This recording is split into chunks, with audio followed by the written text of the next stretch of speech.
I feel honored that I'm being picked among my peers to come and lead the club for this year. And I'm happy about that. And the service we shall give. Gbagada is the biggest service club in Nigeria. It's the biggest service club in Nigeria. Because year in, year out, we do projects, and a lot of it. Last year, our club did 40 projects for last year. And this year already we have started, and we are hoping to equal the record of last year. And year after year, we are known for delivering on our projects. And that's what we want to continue to do.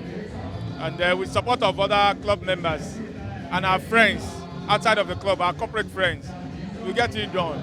We are committed to it, and we are very sincere about it. So it's easy. Get it done. Yes, I told you earlier that we constructed the 25-bed pediatric ward, 25-bed pediatric ward in Gbagada General Hospital. We are the one that did it in 1987. We renovated it last year. So we have a project that has run for 15 years.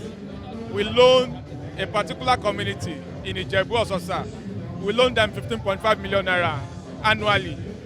And year in, year out, we do that. And so many other projects. We have visited the children's village. The children village in, what's it called now?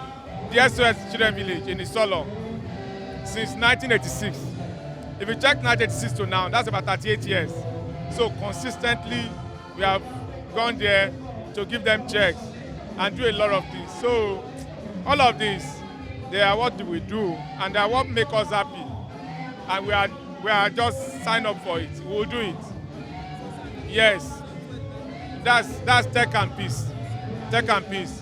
We are looking at commencing that any time from now. We want to go into secondary schools and expose the children to understanding what positive peace means. Expose them to how to train other people, peace and peaceful living. And aside from that, we want to train them how to develop software. All of these things will make them whole at the end of the day. Young people that understand peace and is layering on it technology is going to make them to become a human being that can actually improve the good health of the country. So all these things, I believe strongly that we will do it. We'll get it done. We'll get it done. Thank you.